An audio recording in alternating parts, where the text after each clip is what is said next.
Well guys, it's another weekend. We get to go out and mow because that seems like all I ever do anymore. So come along with me. I do have to mow my grandma's yard for her, but in the meantime, we will do some other mowing. That's about all I got. Before we leave, we are going to test to make sure everything works first.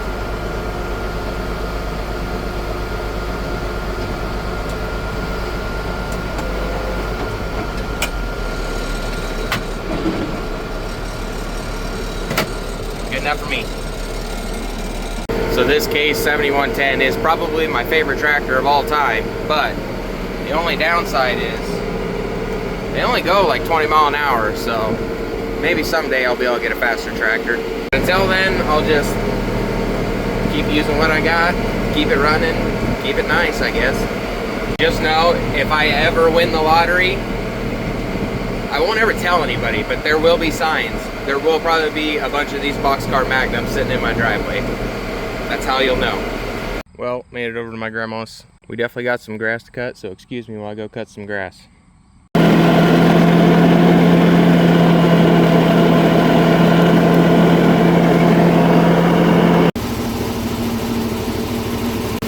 Just like that, I'm done mowing. Oh my gosh, was it tall. Contemplating bringing over the rake and baler. And alright, back to farming. So what we got in front of us currently is the biggest field that I currently rent from my grandmother. All I do is small square hay bales off of this. I already got a first cutting off of this one. It was actually really nice, but I don't have a sprayer and I don't have money for fertilizer, so cattail came in pretty hard this year. So what I'm going to do is just knock it down with the brush mower, and the hope is I'm gonna mow it pretty high, so the theory is mow all this cattail off and hopefully the grass can come up, because we just got a bunch of rain and it can choke out some of this cattail. Really what I need to do is buy a sprayer, but I don't have money for a sprayer yet. That's on my next purchase acquisition, so we're just gonna mow it down today and hopefully it'll make some better grass for me, but I don't know. Really, if any of y'all in the comments can give me any advice on how to keep my hay fields looking a lot better. I really don't have money to pay somebody to spray it for me. I could definitely spray it or try and find a sprayer, but again, I'm cheap. I really just want to keep on top of everything. I mean, I don't have cattle, I don't have goats. I would really love to put some goats out here and just keep all the weeds down, but that's not feasible for me at the moment. So what I do have is a brush hog, and I will mow down all the weeds, and hopefully the grass underneath can grow up and I can keep these weeds from spreading. I just got this is my first year doing all of this on this field, so FYI, the last year it has just been mowed and mowed and mowed, and I don't think the guy before me actually spread any fertilizer or anything on it. He just mowed it and baled it because all he was making is cattle hay, so there is that also. As you can see, some grass tufts came up really well. I don't know if that's a different variety than the rest of it. I know most of what is in here is brome, so there is that too. But man, the cattail came in hard this year. So I've just been going round and round and round right now, but I have the mower set pretty high, so I'm not actually cutting the grass, I'm just cutting all the weeds down, and you can see like the lighter green patches out there. Those are all the cattail, and I'm just trying to knock it down. So you can see where I'm cutting over there, a lot greener grass, a lot better. So I guess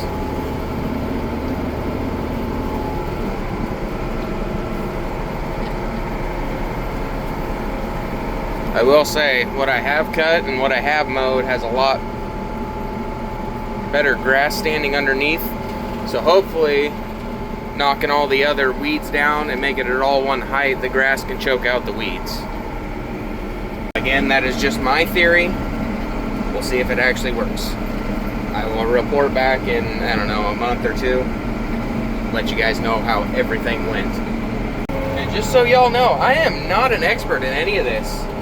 I'm just kind of going with my gut feeling and what I've heard from older farmers, and yeah. So again, if any of you guys have any suggestions or how I can do this without a sprayer, because once I get a sprayer I can just spray all the weeds and whatnot and we can have a nice standing.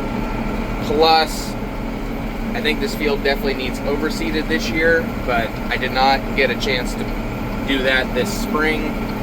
So next spring, or I might actually do it this fall. I don't know, I haven't decided yet. So again, you guys have any recommendations, let me hear them. Good, bad, ugly. Just leave a comment down below. I mean, you can also tell me I'm dumb too, so I'm wasting my time. Maybe I am, maybe I'm not. And just for you guys to know, I am going for horse quality hay, so it can't really have any cattail in it, and that's why I'm so worried about it. Otherwise, if it was just cow chow, oh yeah, we'd be just fine. I'd mow it, bale it, put it in big rounds, and we'd be fine. But my wife has horses, and I'm trying to feed them, so that's why I'm so worried about the cattail. So as you can see, I got it set pretty high, and over in here, let's go over where there's some actual cattail. But you can see how tall the cattail is getting, but there is some good grass under here. So I'm hoping with as tall as I'm cutting it, it'll actually choke this stuff out and the grass can come through. There is some broadleaf weed in here, but I'm not looking for perfection, guys. I am not looking for perfection. I'm looking for decent. So here's a little side-by-side comparison. I got it mowed over here, and then you can see all the weeds still standing over here. So I'm not really cutting the grass at all. I'm just cutting the tops off the weeds and hoping the grass can come right up. So I guess we should probably go over like my little operation that I have currently going on. So my wife has 3 horses at our house right now. One of them is boarded there for a friend. The other 2 are hers. She does a lot of horse shows, so she has one pretty decently high dollar horse. I mean, it's not no $20,000 to $40,000 horse, but I mean, we paid $6,000 for it as a yearling. So I got really tired of buying hay for $6 a bale, and I did the math and I figured out I could do it cheaper. And my grandmother had 2, I would call them old pastures that were not really being used, and she said, I think the one was 2 acres and then the other one's like almost 2 acres, so there's like 4 acres of hay total, plus I have 6 acres at my house that we planted to grass for pasture for the horses. Did the math, figured out that we had everything other than a baler to do hay. So I said, screw it, I'm gonna make my own. And last year was my first year ever doing small squares. If you can't tell, I was trying to turn around, but it went decently well. We had enough hay. I was able to sell probably close to 50, 60 bales last year. So this year I decided to rent 10 acres from my grandmother because the farmer that was currently doing the corn over here said he had hay coming out of his ears and he didn't need it and he could let me have it. So I rented it off of her, and we were able to get close to 300 bales off of first cutting. I'm gonna try for a second cutting this year, but if I don't, I'll just let it go to seed and then probably just knock it down, so that way in the springtime it can come in pretty fast and I can get hopefully 2 cuttings of hay off of it next year. by that time, hopefully I can have a sprayer and keep on top of these weeds and then overseed and fertilize next year to get some more hay off of it. But with that, last year I think I only did 8 acres, I think was the quick math in my head. And yeah, I had a 16-foot disc mower and a 12-reel wheel rake, and I borrowed a Massey Ferguson 3 square baler that had been sitting in a shed for, I think what they said, 10, 12 years. So I got it, put a couple new tires on it for them since they let me borrow it that year, and I'm forever grateful for that. But now this year I went out and bought an actual decent sized baler, I would say, a little bit more appropriate for my 16-foot disc mower. So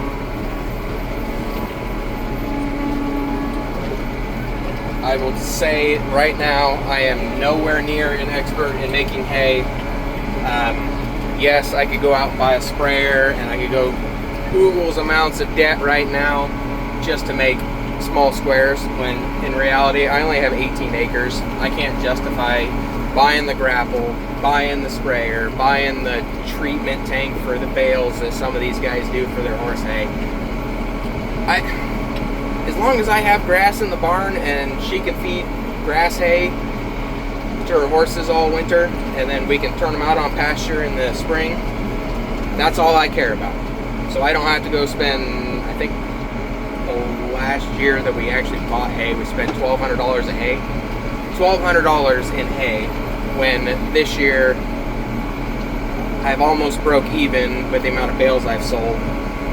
So in my eyes, as long as I break even on my input costs, my time means nothing to me right now, because one, I love doing it, and two, I know I get a little bit of sense of pride in that, hey, the hay that my wife is feeding her horses came from the field that my grandpa farmed way back when, and technically some of that hay ground has been in the family since 1883, so I really want to keep that alive. Getting her whittled down here slowly but surely. The rows keep getting shorter and shorter, so eventually we'll just hop over the creek there to the other side where the other field is, knock it all down, see how it's all looking, and then go up the hill to the last field and finish everything. At least knock down all the weeds, and then we'll see what happens. Just like that, everything's done. Not really too eventful, so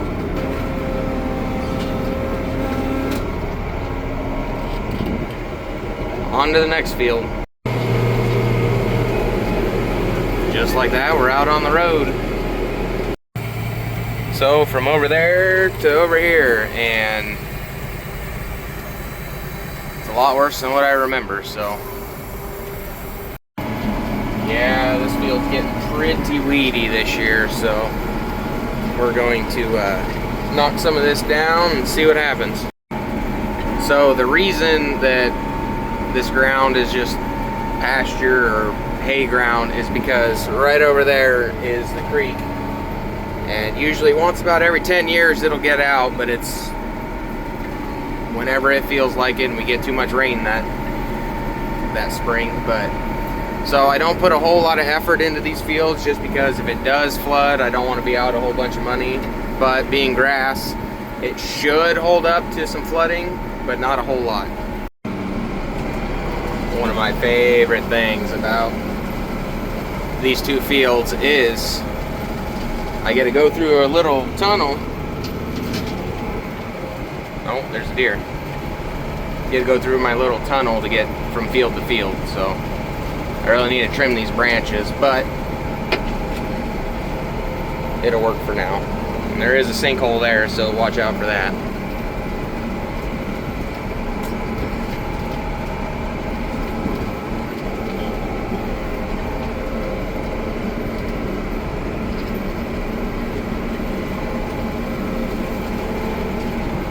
This is my best producing field here. This little, I think it's just over a couple, and it's either just over 2 acres or just over 1 acre, but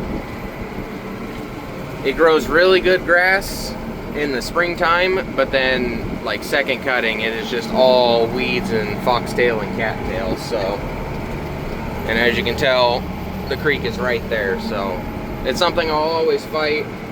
I should probably try overseeding this next year, but for right now, I'm just gonna kind of manage the weeds for the time being, and one day we'll have some better grass in here.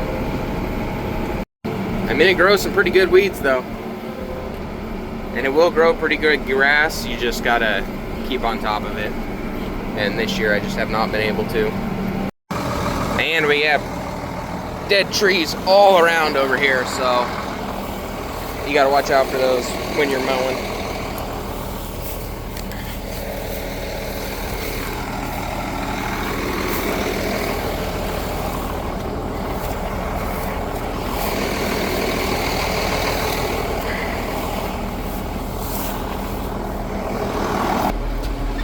It's a lot harder on the disc mower than the brush mower, but either way, I still need to pick them up. Looky there, more sticks.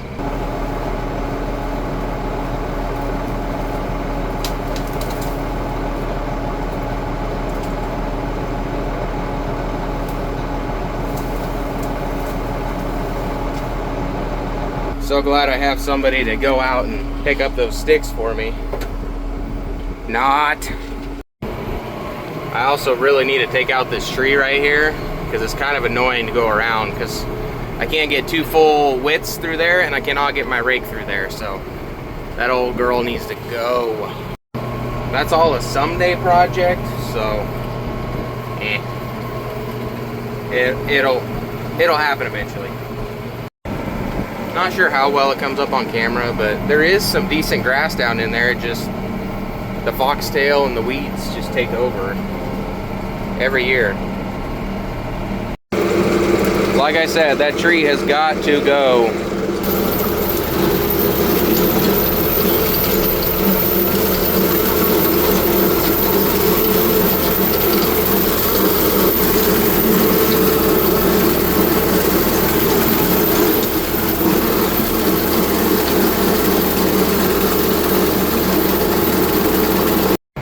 And just like that, this field's done.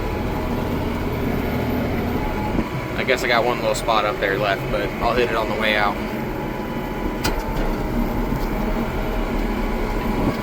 I don't know if you can tell how like thick this grass is. That's why it's my best field, but it's also the hardest one to maintain because the weeds come in quick. One of these days I'll have it all figured out, get everything all dialed in, and then I'll croak and die and it'll be on to the next generation. Come on, baby. Come on, baby. I know it's a steep hill.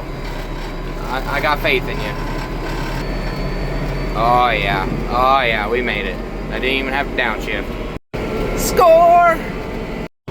And this little 2-acre field, I think. It's just over 2 acres. By far the worst field that I have. I don't know if you can tell. There is a lot of weeds, foxtail. Well, yeah, all of that is foxtail out in there. So I got to figure out what's going on with this field. I did some soil sampling this year. I have yet to test it. I should probably still test it, or I'll just resample and retest. But we got to get this one figured out because this was a pretty decent field last year with a lot less weeds. But this year it just, I don't know if you can tell, that's all just foxtail and weeds. There is grass there, I promise. It's just very, very thin and wispy, so it doesn't create a lot. I did just notice well, looked like I wasn't cutting a whole lot, but I think I'm doing a lot better than what I thought I was. Don't look too bad, actually. I thought I was a little too high. I might drop it down an inch or two. Yeah, I'm gonna drop it down an inch or two. So I just took off one of those, I don't know what you call these. They're like a hydraulic stop. So it'll drop it down a little bit more. We'll get a little closer to where the grass is at, but yeah, a lot of this is just foxtail. I don't like it. I'm probably not gonna mow it this year. I'll probably just let it go, and then we might overseed it this fall and spread some fertilizer if I got enough cash in the bank. I don't know what I'm gonna do. This is the last field I got, so as you can tell, I don't have all that many acres, but a lot of what I do have goes to Bill, or a lot of money that I do have goes to bills and my wife's horses, obviously. So, because if you didn't know, those things are big money wasters. Sometimes you can get lucky, find a good one, and resell it. But knowing my wife, she'll never resell a horse, even though she says she wants to. Slowly but surely, starting to get her whittled down here. Not too much longer. Can't tell if it's gonna try and rain. It looked like it was gonna try and rain on me there for a minute, but it still ain't rain. Ain't got much left, but you can definitely tell a lot better looking here than it is here, so. Well, she's all done, all knocked down. Just did my last pass. Well, I guess we'll see in a couple weeks if this all pays off and I have less foxtail, but I just have a sneaking suspicion not on this field. On the other one, probably. This one, no, not really. And mainly that's just because I didn't get hardly any bales off of this one this year. The grass is really short. I don't think it has the nutrients it needs. I did do soil sampling, but I never got it tested. I just ran out of time. I need to still do that. I still have the soil sample. It may be bad by now, or I just need to come do another soil sample and test that. But I was also playing around with the idea of making that field alfalfa for next year, because my wife's getting to the point that she wants to have some sort of alfalfa. Not a whole lot, but she does want some for her yearling when we're trying to put weight on her. So that being said, if you guys like this style of content, you want to see more of it, this is essentially my operation for now. You basically saw every single field that I have that I mow and maintain. So if you want to follow along, hit that like and subscribe button. You can turn on the little notification bell icon to get notifications when I do post. I plan on posting a long form video every week for you guys. Thanks, guys.